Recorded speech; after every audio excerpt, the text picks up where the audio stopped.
to study about monohybrid cross of Mendel, in which we study one pair of contrasting characters.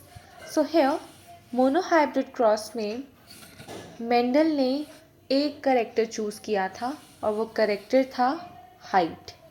तो height character choose की थी और हमें पता है कि हाइट के दो ट्रेट्स वहाँ पे प्रेजेंट थे। तो पाइसम प्लांट में हाइट जो है या तो प्योर डोमिनेंट फॉर्म में या प्योर रिसेसिव फॉर्म में प्रेजेंट थी।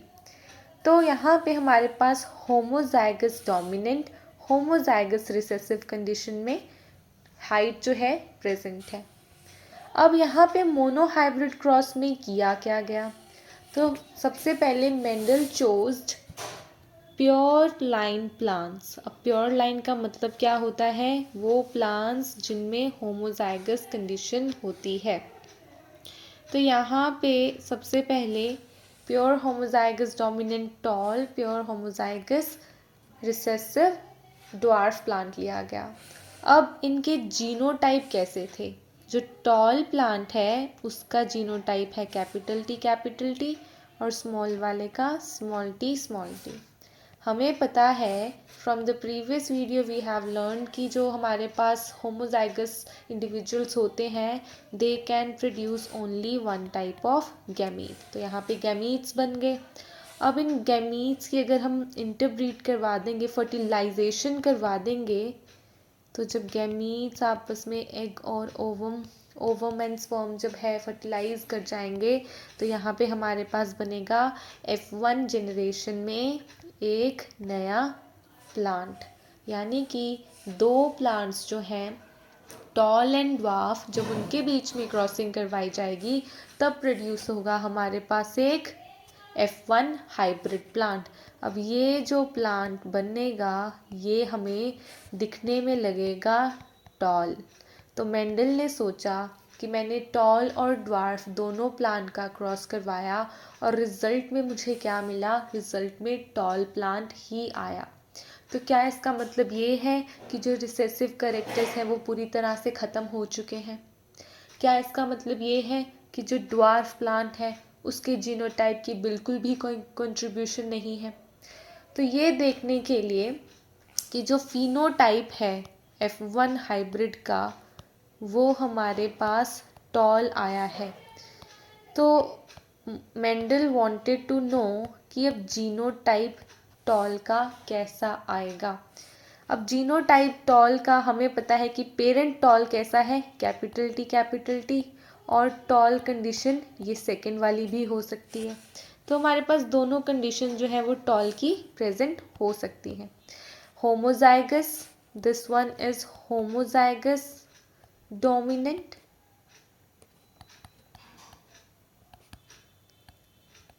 while this one is heterozygous dominant.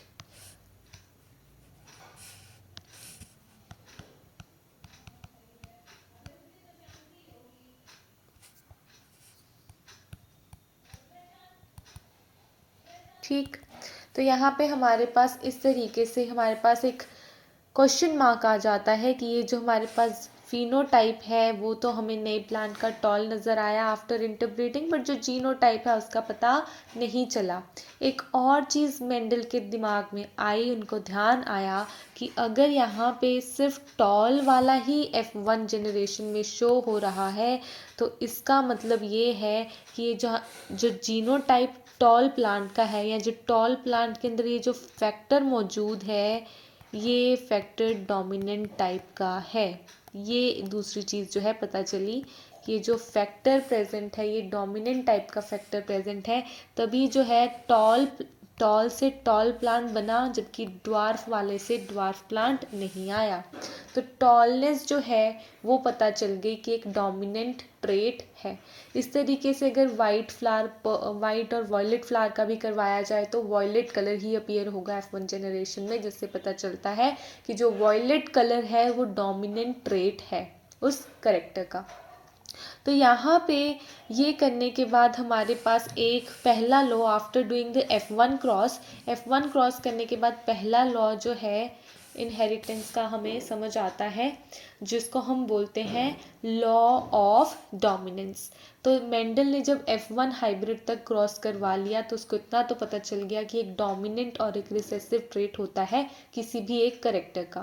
तो यहाँ पे हमारे पास डोमिनेंट ट्रेट जो है वो खुद को एक्सप्रेस कर सकता है और रिसेसिव जो है सिर्फ होमोजाइगस कंडीशन में ही खुद को एक्सप्रेस कर सकता है।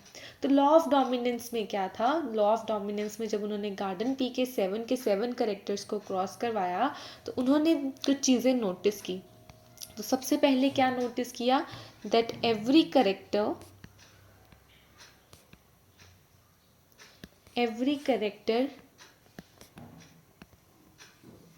is controlled by discrete units called factors। हर एक करेक्टर को कोई ना कोई एक डिस्क्रीट यूनिट कंट्रोल कर रही है जिसको हम बोलते हैं फैक्टर्स। ये एक चीज़ उन्हें नज़र आई पहले क्रॉस में से। दूसरा क्या कहा कि the factors occurs in pair. ये जितने भी फैक्टर्स हैं जैसे कि T, small T, capital T, small T, ये सारे के सारे फैक्टर्स जो हैं पेयर में प्रेजेंट होते हैं। And in A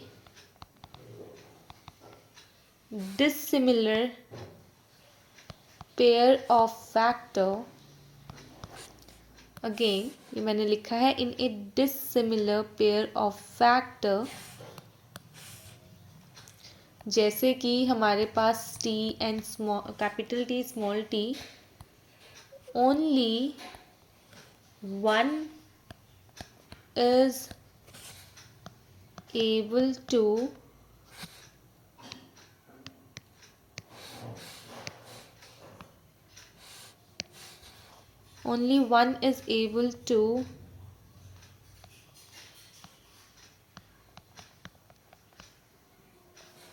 express its effect, that called the dominant factor। यहाँ पे सबसे पहले लॉ ऑफ डोमिनेंस में क्या क्या बताया गया है कि हर एक कैरेक्टर को जो है एक डिस्क्रीट यूनिट फैक्टर कंट्रोल कर रही है, और ये जो फैक्टर्स हैं हमेशा पेयर में मौजूद होते हैं। और अगर ये पेयर जो है वो डिसिमिलर पेयर हो, अगर पेयर डिसिमिलर हो जैसे कि कैपिटल टी स्मॉल टी, तो इस केस में ये जो हमारे पास डोमिनेंट वाला फैक्टर है वो खुद को एक्सप्रेस कर पाता है। ठीक, ये हमें लॉ ऑफ डोमिनेंस में पता चला। और बाकी क्या पता चला, बाकी ये पता चला कि the other factor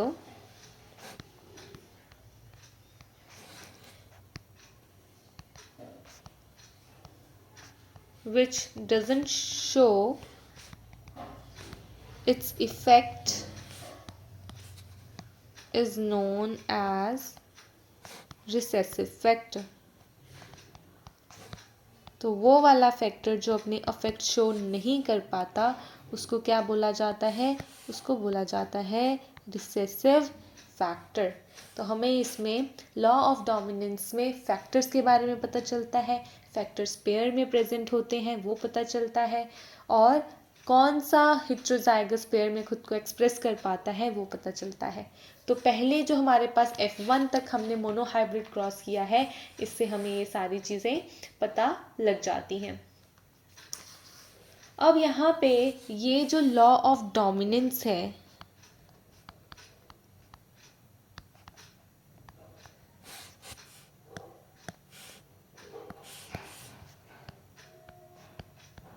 ये यूनिवर्सली एप्लीकेबल नहीं है,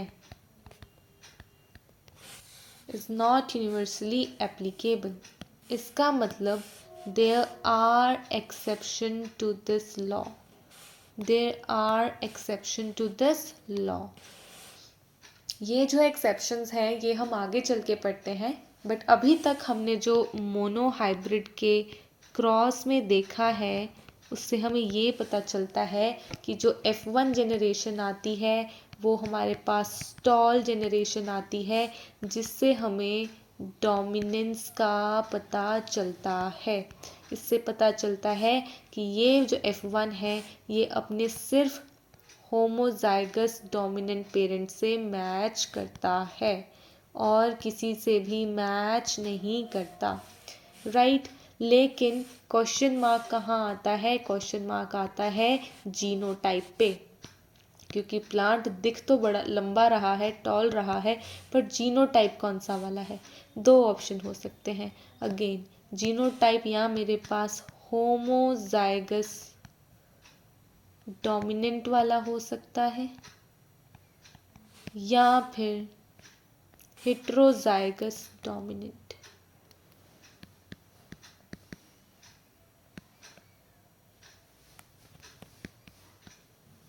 तो दो ही कंडीशन है, या तो जीनोटाइप होमोजाइगस डोमिनेंट हो सकता है या हेट्रोजाइगस डोमिनेंट हो सकता है। तो उस चीज़ को पता करने के लिए क्या किया जाता है? F1 हाइब्रिड के जीनोटाइप का पता करने के लिए किया जाता है बैक क्रॉस, और बैक क्रॉस में भी क्या किया जाता है? Test cross. हमारे पास F1 हाइब्रिड में उसका जीनोटाइप क्या है हम देख के नहीं बता सकते, देख के सिर्फ हमें फिनोटाइप पता चल सकता है। तो जीनोटाइप का जब पता करना था तो उसके लिए मेंडल ने करवाया बैक क्रॉस। बैक क्रॉस का क्या मतलब है कि आप जो है पेरेंट के बैक जाके, F1 हाइब्रिड बैक जाके अपने किसी एक पेरेंट के साथ क्रॉस कर ले, उसको बोलते हैं बैक क्रॉस। तो यहाँ पे बैक क्रॉस में कौन सा क्रॉस होगा जिससे हमें पता चलेगा कि F1 का जीनोटाइप कैसा है? F1 का जीनोटाइप होमोजाइगस डोमिनेंट है या हेट्रोजाइगस डोमिनेंट है, वो पता करने के लिए हम करवाते हैं टेस्ट क्रॉस। टेस्ट क्रॉस किससे करवाते हैं? हम टेस्ट क्रॉस करवाते हैं F1 हाइब्रिड प्लांट की विद ड्वार्फ पेरेंट। ड्वार्फ कौन सा? Homozygous recessive dwarf parent. तो इनका क्रॉस करवाते हैं। अब इनका ही क्रॉस क्यों करवाते हैं? इसलिए करवाते हैं कि अगर गलती से भी मेरे पास एक भी ड्वार्फ प्लांट आया तो इसका मतलब ये है कि कोई ना कोई ड्वार्फ का कैरेक्टर F1 हाइब्रिड में भी ट्रांसफ़र हुआ है। भले ही F1 में पूरे के पूरे प्लांट्स टॉल क्यों ना आए हों, पर टॉलनेस के बाद भी उसके अंदर कोई ना कोई एक ऐसा फैक्टर रिसेसिव या मास्क्ड फॉर्म में प्रेजेंट है जो कि खुद को एक्सप्रेस नहीं कर पाया। और जैसे ही उसने बैक क्रॉस किया अपने ड्वार्फ पेरेंट के साथ, तो उसको अपने रिसेसिव स्टेट में आने का, होमोजाइगस रिसेसिव स्टेट में आने का मौका मिला, जिससे वो खुद को ड्वार्फ फिर से बना पाया। तो अगर हम इसका क्रॉस F1 हाइब्रिड का क्रॉस ड्वार्फ पेरेंट के साथ करवाते हैं तो हमारे पास किस तरीके के रिजल्ट आते हैं ये हमने देखना है। तो यहाँ पे हमने F1 हाइब्रिड जो कि हमारे पास स्टॉल प्लांट है उसका जीनोटाइप करने के लिए, जो कि ये भी हो सकता है और ये भी हो सकता है, इसको पहचानने के लिए करवाया टेस्ट क्रॉस। और टेस्ट क्रॉस में क्या पाया हमने? टेस्ट क्रॉस में हमने ये पाया कि यहाँ पे हमारे पास क्या रिज़ल्ट आएंगे टेस्ट क्रॉस के? तो रिज़ल्ट हमारे पास कुछ इस तरीके से आएंगे कि यहाँ पे हमारे पास ये प्लांट है F1 हाइब्रिड और ये ड्वार्फ पेरेंट है, इनके हमने गैमीट्स बनाने हैं। और गैमीट फॉर्मेशन में एक चीज़ क्लियर होती है कि heterozygous individuals form the two different types of gametes and homozygous individuals form only one types of gametes. यहाँ गैमीट्स बने, यहाँ इनका क्रॉस हुआ, और जैसे ही क्रॉस हुआ तो हमने ये देखा कि जो आधे पेरेंट्स हैं वो बने टॉल, जो आधी जनरेशन है, सॉरी, जो आधी जनरेशन है वो टॉल बनी और आधी बनी ड्वार्फ। तो 50% tall, 50% dwarf. Hence it indicates that one of the factor that has been transmitted from the recessive homozygous parent। तो एक फैक्टर होमोजाइगस ड्वार्फ पेरेंट से आया था, एक फैक्टर डोमिनेंट पेरेंट से आया था। डोमिनेंट ट्रेट वाले से एक फैक्टर आया था, होमोजाइगस रिसेसिव वाले से एक ट्रेट आया था। एक्सप्रेस पहली बार डोमिनेंट खुद को कर गया, लेकिन जैसे ही बैक क्रॉस करवा के देखा तो हमें ये पता चला कि जो F1 हाइब्रिड है वो हेट्रोजाइगस डोमिनेंट फॉर्म में ही बनता है। क्यों? क्योंकि उसमें हमें पता चला कि 50% प्लांट टॉल और 50% प्लांट ड्वार्फ बने हैं, जिसका मतलब ये है कि F1 हाइब्रिड में स्मॉल t की प्रेजेंस पहले थी, तभी वो होमोजाइगस रिसेसिव स्टेट में ड्वार्फ प्लांट के साथ आके ड्वार्फ बन पाया। ठीक, तो यहाँ पे फिनोटाइप रेशियो आएगी 1:1, हाफ टॉल हाफ ड्वार्फ। और जीनोटाइप रेशियो कैसी आएगी? जीनोटाइप रेशियो भी आएगी कैपिटल टी स्मॉल टी, ये कैपिटल टी स्मॉल टी वाले दो हैं और small T small T small T small T वाले दो हैं, तो यानी कि 1:1। तो यहाँ पे हम टेस्ट क्रॉस में किस तरह की रेशियोज ऑब्टेन करते हैं? जीनोटाइप और फिनोटाइप दोनों की दोनों 1:1 होती है। अब हमारे पास यहाँ पर हमने देखना है कि यहाँ पे टेस्ट क्रॉस जो है मोनो हाइब्रिड के रिजल्ट आता है 1:1, 1:1 for both genotype and phenotype. लेकिन अगर हम डाई हाइब्रिड क्रॉस के लिए देखें तो डाई हाइब्रिड क्रॉस में टेस्ट क्रॉस का क्या रिजल्ट आता है? अब डाई हाइब्रिड क्रॉस का मतलब है कि हम दो करेक्टर्स को एक साथ स्टडी कर रहे हैं, two pairs of contrasting characters. तो अगर दो करेक्टर्स एक साथ स्टडी करेंगे तो हमें पता है कि जो F1 हाइब्रिड आएगा, जो हाइब्रिड आएगा F1, उसमें क्या होगा? उसमें हमारे पास सीड होगा राउंड एंड येलो। मान लीजिए ये वाला हम राउंड एंड येलो सीड बना रहे हैं जो कि डोमिनेंट पेरेंट के साथ मैच करता है, और यहाँ पे हम पेरेंट को उसके साथ क्रॉस करवा रहे हैं, और ये जो पेरेंट है ये कैसा पेरेंट है? Dwarf parent. और ड्वार्फ का मतलब है ये रिंकल्ड और ग्रीन सीड वाला पेरेंट है। ठीक, अगर हमने इसका टेस्ट क्रॉस करवाया तो हमें पता है कि this heterozygous individual will produce 4 different types of gametes, right. यहाँ पे 4 अलग अलग तरीके के गैमीट्स बनेंगे, और जितने गैमीट्स बनते हैं उतने ही यहाँ फिनोटाइप आते हैं क्रॉस के अंदर। जितने गैमीट्स बनते हैं उतने ही फिनोटाइप आते हैं क्रॉस के अंदर। तो यहाँ पे जब हम इनका क्रॉस करवा देंगे तो हमारे पास ये रिजल्ट आएगा, 4 ऑफस्प्रिंग बनेंगे और चारों के चारों की फिनोटाइप होगी टोटली डिफरेंट। पहला है राउंड एंड येलो, दूसरा है राउंड एंड ग्रीन, तीसरा है रिंकल्ड एंड येलो, और चौथा है रिंकल्ड एंड ग्रीन। यहाँ पे 100 अगर प्लांट लगाएंगे तो हर एक प्लांट बनने की प्रोबेबिलिटी हो जाएगी 25% ईच। तो यहाँ पे भी फिनोटाइप और जीनोटाइप रेशियो कैसा आएगा? 1:1:1:1, यानी कि 25% ईच। तो 4 बार यहाँ पे आएगा। तो ठीक है, मोनो हाइब्रिड क्रॉस में टेस्ट क्रॉस का रिजल्ट क्या आता है? 1:1। डाई हाइब्रिड क्रॉस में टेस्ट क्रॉस का रिजल्ट क्या आता है? 1:1:1:1। ट्राई हाइब्रिड क्रॉस में टेस्ट क्रॉस का क्या रिजल्ट आता है? अब हम सीधा देख लेते हैं कि डाई हाइब्रिड क्रॉस में 4 गैमीट्स बने थे, ट्राई हाइब्रिड क्रॉस में कितने बनेंगे? 8 गैमीट्स, राइट। तो अगर यहाँ पे 8 गैमीट्स बनेंगे तो यानी कि ऑफस्प्रिंग भी कितने आएंगे? 8, क्योंकि यही 8 गैमीट्स किसके साथ फर्टिलाइज करेंगे? एक गैमीट जो कि होमोजाइगस पेरेंट का होगा। ऑब्वियसली होमोजाइगस इंडिविजुअल है तो एक ही गैमीट बनाएगा। तो यहाँ पे क्या रेशियो आएगी मेरे पास? मेरे पास आएगी 1, 1 2 3 4 5 6 7 8, और जीनोटाइप रेशियो भी सेम ही आएगी। ठीक, अब यहाँ पे हर एक प्लांट बनने की प्रोबेबिलिटी, हर एक डिफरेंट जीनोटाइप के प्लांट बनने की प्रोबेबिलिटी क्या होगी? हम 100 को डिवाइड कर देंगे 8 के साथ, तो हर एक डिफरेंट फिनोटाइप या डिफरेंट जीनोटाइप आने की प्रोबेबिलिटी होगी 12.5% ईच। तो टेस्ट क्रॉस जो है फाइनली हमें ये पता चलता है कि मोनो हाइब्रिड क्रॉस में जीनोटाइप कभी भी अगर पता करना हो F1 हाइब्रिड का तो टेस्ट क्रॉस किया जाता है। मोनो हाइब्रिड क्रॉस में 1:1 रिजल्ट है 50-50%, डाई हाइब्रिड में 25% एंड ट्राई हाइब्रिड क्रॉस में 12.5%। ये रिजल्ट आते हैं हमारे टेस्ट क्रॉस के। और इसके अलावा हमें पहले ही F1 हाइब्रिड से पता चल जाता है कि there is law of dominance, there is a function of factor that acting as a dominant trait as well as recessive trait, and if they are paired together in the heterozygous condition then only dominant factor is able to express itself, and this is law of dominance which is not universally applicable, right? तो यहाँ पे पूरी तरह से universally applicable नहीं होता।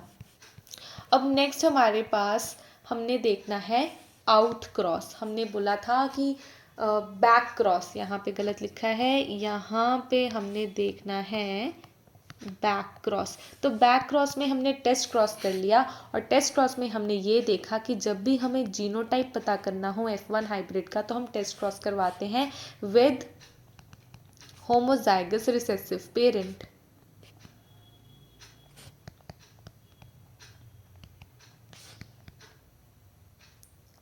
अब हमें आगे चल के यहाँ पे मान लीजिए मोनो हाइब्रिड क्रॉस का रिजल्ट क्या था, 1:1, डाई हाइब्रिड का 1:1:1:1, यहाँ पे 50% each, 25% each, and try hybrid का था 8 बार जो है आते हैं, 2 3 4 5 6 7 4 5 6 7 8, यहाँ आता है 12.5% ईच।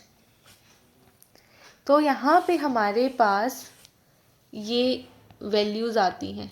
अब आउट क्रॉस हम क्यों करवाते हैं? आउट क्रॉस हम करवाते हैं जब हमें रिसेसिव करेक्टर को पूरी तरह से मास्क करना होता है, या हम नहीं चाहते कि आगे आने वाली जनरेशन में कोई भी प्लांट ड्वार्फ बने। उस केस में हम क्रॉस करवा देते हैं between F1 hybrid with homozygous dominant parent. तो हम डोमिनेंट पेरेंट के साथ बैक जाके जब डोमिनेंट पेरेंट के साथ F1 हाइब्रिड का क्रॉस करवाते हैं तो उसको हम बोलते हैं आउट क्रॉस। उस चीज़ को हम बोलते हैं आउट क्रॉस, जब हम F1 हाइब्रिड की क्रॉसिंग करवा देते हैं विद होमोजाइगस डोमिनेंट पेरेंट। तो यहाँ पे करवा रखा है, यहाँ पे मेरा F1 हाइब्रिड है ये, और ये मेरा डोमिनेंट पेरेंट है। इन दोनों ने गैमीट्स प्रोड्यूस किए, और इस तरीके से हमारे पास कुछ रिजल्ट आता है जिसमें 2 capital T homozygous dominant state and heterozygous dominant state आती है। तो इसका मतलब सारे के सारे प्लांट कैसे बनेंगे? टॉल, और कोई भी इसमें होमोजाइगस रिसेसिव स्टेट में नहीं दिखता, कोई भी ड्वार्फ नहीं बनता, विच मीन्स कि यहाँ पे हमारा जीनोटाइप जो है वो कैसा आएगा? 1:1, आधे होमोजाइगस डोमिनेंट, आधे हेटेरोजाइगस डोमिनेंट।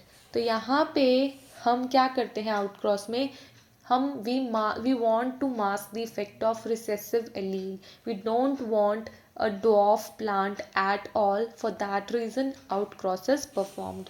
तो यहाँ पे लिख रखा है कि outcross is done to mask the effect of recessive allele in all offspring of the generation. अब हमारे पास नेक्स्ट आता है मेंडल का ही मोनोहाइब्रिड क्रॉस, जो अभी हमने यहाँ तक पढ़ लिया है। तो F1 हमने जनरेशन तक पढ़ा, law of dominance, test cross, out cross तीनों पढ़ लिए। अब हम देखते हैं कि F1 जनरेशन के बाद मेंडल ने क्या सोचा। मेंडल ने सोचा मैंने प्लांट उगा दिया, डोमिनेंस देख ली कि टॉल की आ गई है, तो क्या अब ड्वार्फ करेक्टर कभी भी खुद को एक्सप्रेस नहीं कर पाएगा? क्या ड्वार्फ करेक्टर कभी भी खुद को रिवाइव नहीं कर पाएगा, किसी भी जनरेशन में शो नहीं हो पाएगा? तो उसके लिए उन्होंने क्या किया, उन्होंने जो है इस प्लांट को उगने दिया, ये जो टॉल हाइब्रिड प्लांट है उसको उगने दिया, उसके अंदर फ्लावरिंग होने दी, और अलाउ किया कि आप सेल्फिंग करो, आप सेल्फ पॉलिनेट करो, बट पॉलिनेशन करो। तो ये हमारे पास बाइसेक्सुअल फ्लावर मान लीजिए है पी प्लांट का। तो ये बाइसेक्सुअल फ्लावर के अंदर उन्होंने अलाउ किया कि यहाँ पे जो है आराम से आप सेल्फिंग करो और कोई नया रिजल्ट बना के दिखाओ। तो जब इसकी सेल्फिंग अलाउ कर दी गई तो यानी कि ये जो है सेम जीनोटाइप ही होगा एंड्रोशियम और गाइनोशियम दोनों केस में। तो यहाँ पे हमारे पास ये पोलन हम एज्यूम कर लेते हैं, और यहाँ पे हम ये पिस्टल एज्यूम कर लेते हैं, राइट। यहाँ पे पोलन या एंथर एज्यूम कर लेते हैं। तो अब एंथर अगर हम एज्यूम कर रहे हैं तो एंथर का जीनोटाइप ये है, पिस्टल का जीनोटाइप ये है, और यहाँ पे इन्होंने जब गैमीट बनाने हैं तो एग ऐसे बनेगा और स्पर्म ऐसे बनेंगे, राइट। अब इनके बीच में सेल्फिंग हो चुकी है और सेल्फिंग के बाद F2 जनरेशन का रिजल्ट आएगा कुछ इस तरीके से। तो हमारे पास हमें क्या दिखेगा कि ये भी टॉल, ये भी टॉल, ये भी तीसरा भी टॉल, और सिर्फ एक ही ड्वार्फ है जो कि होमोजाइगस रिसेसिव कंडीशन में है। तो यहाँ पे हमारे पास फिनोटाइप रेशो क्या आएगी, हमारे पास आएगी 3 टॉल और 1 ड्वार्फ। तो हम बताएंगे कि 3:1 is the phenotypic ratio in F2 generation.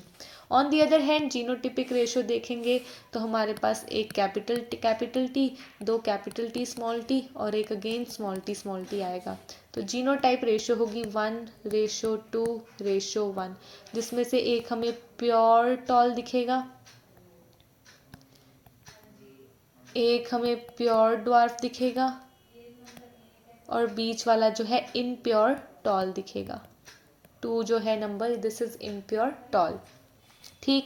तो इससे हमें पता चल जाता है बेसिकली कि यहाँ पे हमारी जीनोटाइप रेशो है 1:2:1, फिनोटाइप रेशो है 3:1 और हमें दिखा एक ड्वार्फ प्लांट।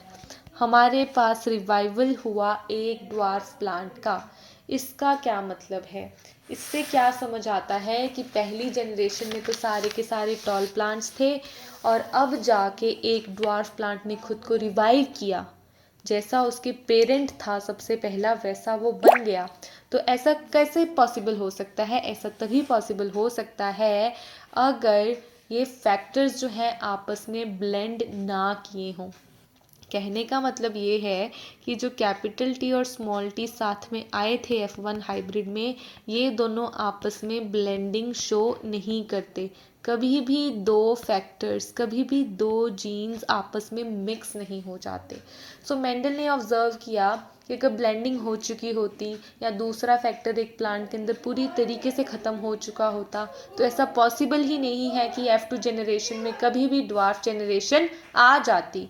तो यहाँ पे ये पता चलता है कि ये जो दो फैक्टर्स हमेशा एक साथ प्रेजेंट होते हैं एक डिप्लॉयड ऑर्गेनिज्म के अंदर, तो ये दोनों फैक्टर्स जो हैं जब ऑर्गेनिज्म गैमीट्स बनाता है उस टाइम पे दोनों फैक्टर्स अलग अलग गैमीट में सेग्रीगेट हो जाते हैं।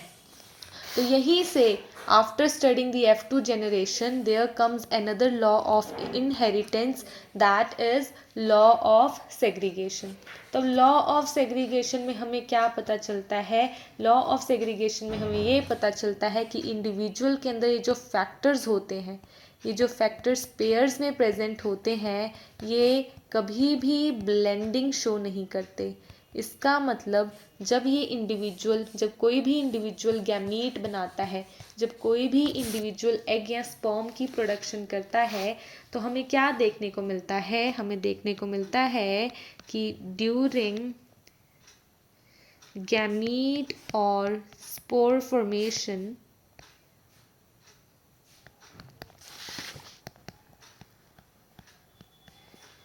the factor of a pair separate or segregate from each other.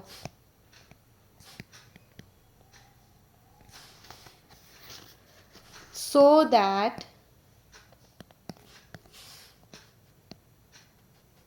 gametes carries only one factor of a character। जो गैमीट है वो सिर्फ एक पूरे पेयर में से सिर्फ एक ही एलील कैरी करता है। एक जीन से जो पूरी की पूरी जीन में दो एलील्स होती हैं एक इंडिविजुअल के अंदर, तो जब गैमीट बनता है तो सिर्फ एक ही एलील जो है इस गैमीट की, जो इस जीन की ट्रांसफ़र करती है गैमीट के अंदर। तो यहाँ पे लिखा है gamete carries only one factor of a character. एक करेक्टर का सिर्फ एक ही फैक्टर, एक करेक्टर मतलब करेक्टर मान लेते हैं हाइट, तो उस करेक्टर के दो फैक्टर हैं, ये दो, तो गैमीट के अंदर या तो ये वाला फैक्टर प्रेजेंट होगा या स्मॉल टी वाला, right. So this ensures, basically this ensures purity of gametes, this ensures purity of gametes, right. End of course जो हमारे पास होमोजाइगस पेरेंट्स होते हैं वो एक ही तरीके का गैमीट प्रोड्यूस कर पाते हैं, और हेट्रोजाइगस पेरेंट्स जो हैं वो एक से ज़्यादा तरीके का गैमीट प्रोड्यूस कर सकते हैं, ये हम प्रीवियस लेक्चर्स में देख चुके हैं। तो गैमीट जब बनते हैं तो ये जो फैक्टर्स जो पेयर में प्रेजेंट होते हैं, ये जो फैक्टर्स पेयर्स में प्रेजेंट होते हैं ये सेपरेट हो जाते हैं और फिर ये खुद को एक्सप्रेस करते हैं, और यही कारण है कि F2 जनरेशन में फिर से एक ड्वार्फ प्लांट हमें नज़र आ जाता है। Another thing that you need to know is that ये जो लॉ है हमारे पास, this law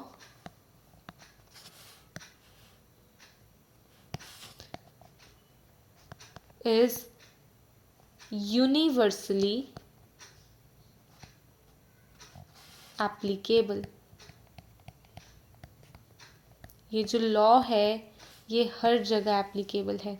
जब भी हम रिप्रोडक्शन पढ़ते हैं, जब भी हम गैमीट फॉर्मेशन पढ़ते हैं, जब भी हम सेक्सुअल रिप्रोडक्शन पढ़ते हैं, तो गैमीट फॉर्मेशन हमेशा होगी और इसी तरीके से होगी, और यही रीज़न है कि इनहेरिटेंस हो पाती है हर एक कैरेक्टर की और हर एक फैक्टर की, और यही रीज़न है कि वेरिएशंस भी आ सकती हैं जब दो अलग अलग गैमीट्स अलग अलग फैक्टर्स कैरी करें एक ही जीन का।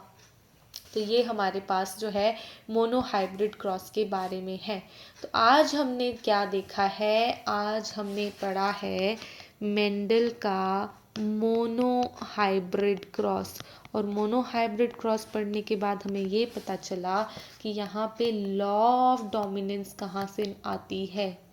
लॉ ऑफ डोमिनेंस कहाँ से आती है, डोमिनेंट फैक्टर से, जो हमेशा होमोजाइगस डोमिनेंट या हेट्रोजाइगस डोमिनेंट स्टेट किसी भी स्टेट में हो खुद को एक्सप्रेस करेगा, और जो हमारे पास होमोजाइगस रिसेसिव स्टेट में होता है, होमोजाइगस रिसेसिव स्टेट में होता है वो तभी खुद को एक्सप्रेस कर पाता है जब वो होमोजाइगस स्टेट में हो, है ना।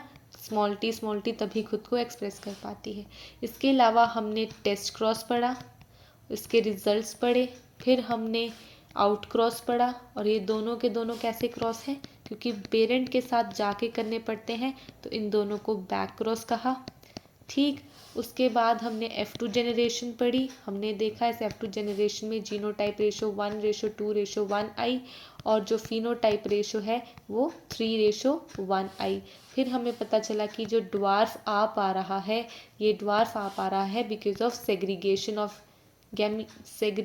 ऑफ एलील्स और फैक्टर्स।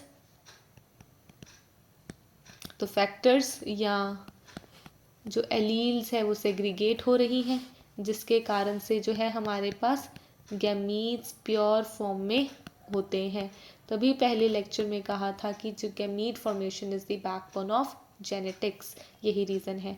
तो यहाँ पे हमने ये सारी चीज़ें पढ़ी हैं, और law of segregation, law of dominance, ये जो दो लॉज हैं इनहेरिटेंस के, ये हमने पढ़े हैं। So this is all about monohybrid cross. In the next video we will do some of the applications or some of the numericals related to monohybrid cross, as well as we will know कि ये जो हमारे पास